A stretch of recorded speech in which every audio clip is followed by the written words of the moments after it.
Spoken English හදාගන්න try කරන ඔක්කොටම අදත් වාක්‍ය කාණ්ඩ 10ක් ඒ කියන්නේ දිනදා භාවිතා කරන වාක්‍ය කාණ්ඩ 10ක් කතා කරනවා අද.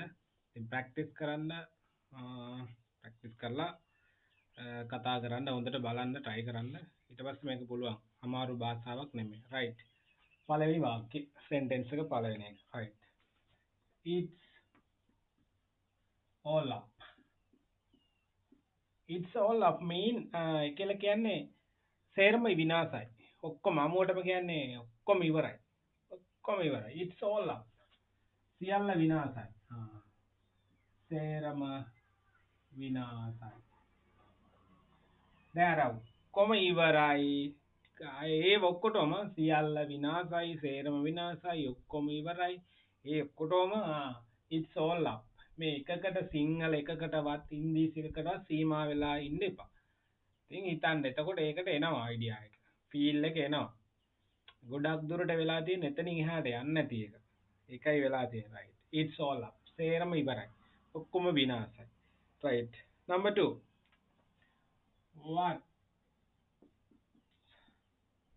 What's going on here? What's going on here? What's the meaning of that? This one. මේකේ මොකද්ද? ඒකේ තේරුම මොකද්ද? මොකද්ද මෙතන සිද්ධ වෙන්නේ? මෙතන මොනවද වෙන්නේ? අන්න ඒ වගේ. මෙතන මොනවද වෙන්නේ?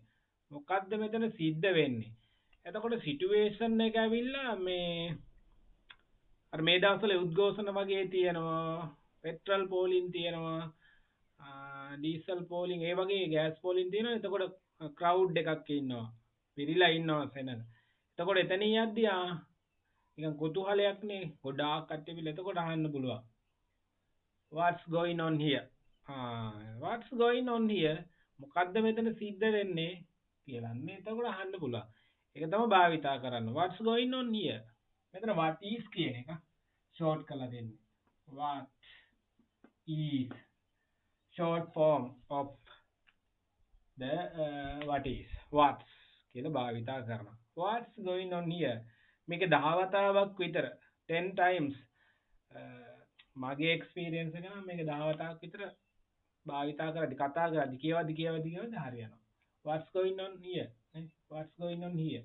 It's all up. It's all up. අන්නේ ඒ විදිහට භාවිතා කරොත් හරියි. Right. Sentence number 3. Will you be will you be free on will you be free on Sunday? Sunday. ඉරිදා ඔයා ෆ්‍රීද? ඉරිදා ඔයාට ෆ්‍රීද? ඔයාට නිදහස්ද? අන්න ඒ වගේ. free ඉතින් සිංහලත් ෆ්‍රීම තමයි අර. ෆ්‍රීනේ භාවිතා කරන්නේ. Will you be free on Sunday? Saturday, Monday. ඉරිදා ඔයාට ෆ්‍රීද? Will you be free on Sunday? Will you be free on Monday? Will you be free on next day? ඊළඟ දවස් ඔයාට ෆ්‍රීද? නිදහස්ද කියලා අහනවා. ගොඩක් එහෙම අහනවා. Will you be free on Sunday? Like that. Number 4. I'll tell you what should be done. I'll tell you what should be done. මම ඔයාට කියන්නම් කරන්න ඕනේ මොකද්ද කියලා. අන්න ඒ වගේ අයිඩියා එකක් එන්නේ. I will tell you what should be done. ඔයා කළ යුත්තේ මොකද්ද කියලා මං කියන්න. කියලා කියන. I'll tell you. මේක නම් මං කරා මෙන්න මේ කොටස. වීඩියෝ එකෙන් කලින්. I'll tell you. I will කියන එක මේ තියෙන්නේ. I will short I'll tell you what should be done. What should be done? මොකද්ද කරන්න ඕනේ? මොකද්ද කළ යුත්තේ? අන්න ඒ වගේ. එතකොට මෙන්න මෙතන තියෙන්නේ හොඳට බලන්න මම ඒක කියන්නේ එකක් පදනම් කරගෙන අනිත් එක හදා ගන්න ඕනේ. එකක් පදනම් කරගෙන හදාගන්න. මෙතන තියෙන්නේ verb එකේ past participle එක. ඒක කියන්නේ third form එකනේ. මෙතෙන්ද දාන්න පුළුවන් තවත් past participle දාලා හදා ගන්න පුළුවන් මේ වාක්‍යෙම. වෙනස් කරන්න ඕනේ මෙන්න මෙතන විතරයි. එතකොට අපි කියමුකෝ brought කියලා. bring කියන්නේ ගේනවා ඒකේ past participle එක. I'll tell you ඒක practice කරන්න ඕනේ. What should be done? එතකොට what should be brought? ගේන්න ඕනේ මොනවද කියලා. I'll tell you මම ඔයාලට කියන්නේ I'll tell you what should be brought. ගේන්න ඕනේ මොනවද කියලා. ඒ වගේ දාලා හදාගන්න. ඉතින් මේක දැම්ම කියලා අවුලක් නැහැනේ. සුද්ධ වෙවිලා එල්ලන්නේ නැහැ. written ලියන්න ඕනේ මොකද්ද කියලා මම ඔයාලට කියන්නම්. I will tell you what should be written. ඉතින් දැන් මෙතන භාවිතා කරන නිතරම භාවිතා කරන වචන මොනවද? past participle verb එක හොයාගෙන දාගන්න ඕනේ. ඒක තමයි learning. ඒක තමයි learn කරනවා කියන එක. ඒක අර මම කියන්නේ don't depend on teachers අර නිතරම ඉතින් teachers ළම තමයි ඇඳලා ඉන්න එපා. create වෙන්න ඕනේ. හදා ගන්න ඕනේ. හරි. next. අනිත් එක තමයි ඉතින් කටපාඩම් කරලා හරියන්නේ නැහැ ගොඩක් දුරට. අවස්ථානුකූල වෙනස් වෙනවා. වෙනස් කරගන්නත් ඕනේ. කටපාඩම් කරගෙන හරියන්නේ නැහැ. ඒක එච්චර මේ හරියන්නේම නැති එකක්. right. next. I had a narrow save. I had a narrow save. What's the meaning of this? මේකේ තේරුම මොකද්ද? I had a narrow save. I had a narrow save mean මම 99න් බේරුනේ. මම 99න් බේරුනේ කියලා කියනවා. අද උදේ වගේ today morning I had a narrow save. Oh, today morning I had a narrow save. මම 99න් බේරුනේ මේ. I had a narrow save. ගොඩ වැඩි භාවිතයක් තියෙනවා මගේ දැනුම අනුව. right. next one. not that one. so simple. චූටි එකක්. right. not that one. මොකද not that one කියලා කියන්නේ? ඒක නෙමෙයි කියන එක. ඒක නෙමෙයි. not that one. මේක නම් ගන්න පුළුවන් අයිඩියා එක අපිට හිතලාම ගන්න පුළුවන්. not that one. ඒක නෙමෙයි. මේකද කියලා අහනවා. not that one.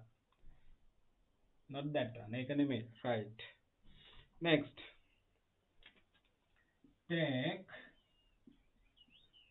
take the one next to that.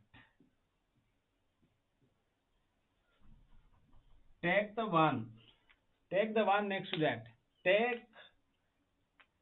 take මේකත් base verb එකක්. verb base එකක්. මූලික ක්‍රියාපදයක්. එතකොට මූලික ක්‍රියාපදයක් මුලට එනවා කියලා කියන්නේ order එකක් දෙන්න. ඒ කියන්නේ අන කිරීමක්. order එකක්.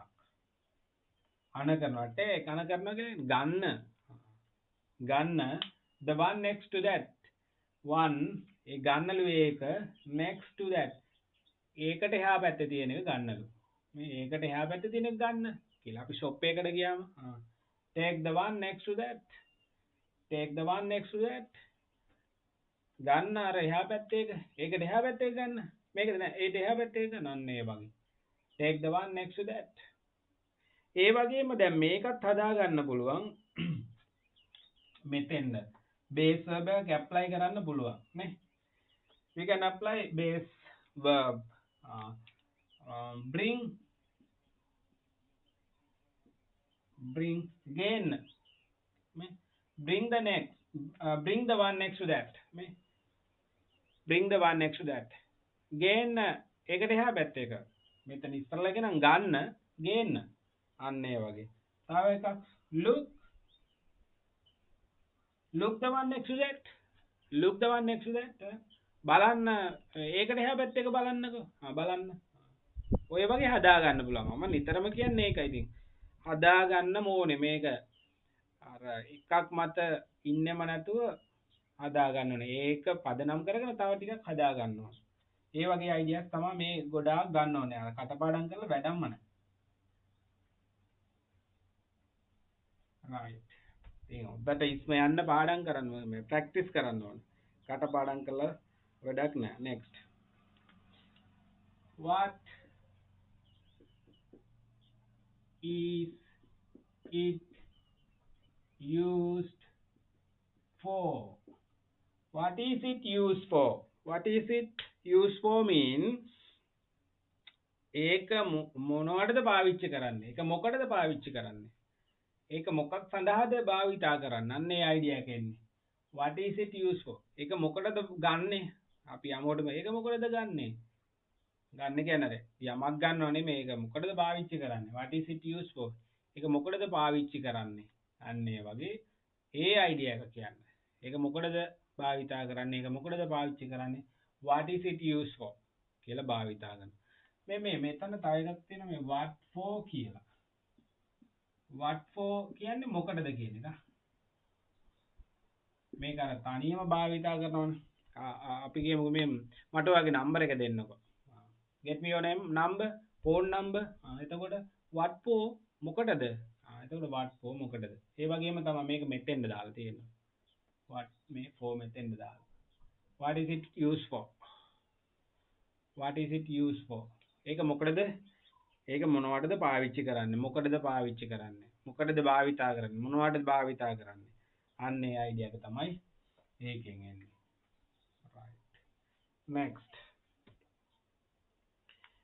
he is now rolling in wealth. rolling in wealth. what's the meaning of this one? මේකේ තේරුම මොකද්ද? he is now rolling in wealth. wealth කියන්නේ ධනය. rolling roll වෙනවා. ඒ කියන්නේ ඔහුට මේකේ ඉංගියක් දෙන්න implies කරනවා හඟවනවා. implies හඟවනවා. imply කරනවා. implies හඟවනවා. මේකෙන් එක හඟවන්නේ දෙන්නේ අපි කියන්නේ අර එකෙන් හඟවන්නේ implies ඔහුට දැන් සල්ලි වැහි වැහලා අන්න එහෙම එක අයිඩියා එකක් එන්නේ. ඔහුට දැන් සල්ලි උතුරන්න සල්ලි වලගේ අර රෝල් වෙනවා වගේ අයිඩියා එකක් එනවානේ. ඔහුට දැන් සල්ලි වැහි වැහලා ඒ තරම් ධනවත්. he is now rolling in wealth කියලා භාවිතා කරන්නේ. කියන්නේ සල්ලි ඒ තරම් තියෙනවා. he is now rolling in wealth. ඒක මේකෙන් implies කරන්නේ රංගවන්නේ feel එක දෙන්නේ ඒකයි. he is now rolling in wealth. සල්ලි. right. next. won't you come? won't you come? won't you come? won't mean short form of the will not. will not එකේ short form එක තමයි want. short form එක want. won't you come? ඔයා එන්නේ නැද්ද කියලා අහන්න. ඔයා එන්නේ නැද්ද? තව ඔන්න මෙතන දාන්න පුළුවන්. ඔයා එන්නේ නැද්ද? අද today. මේ ඔයා එන්නේ නැද්ද අද? ඔයා එන්නේ නැද්ද අද? ඔයා දෙන්නේ නැද්ද?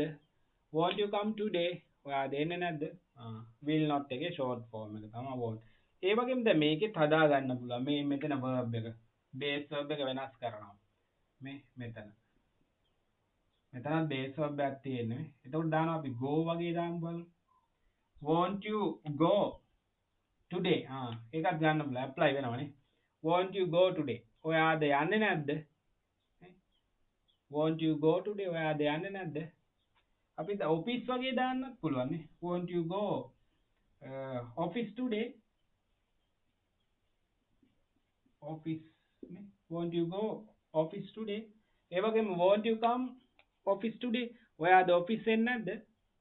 won't you come office? ඔයා office එන්නේ නැද්ද? won't you come office?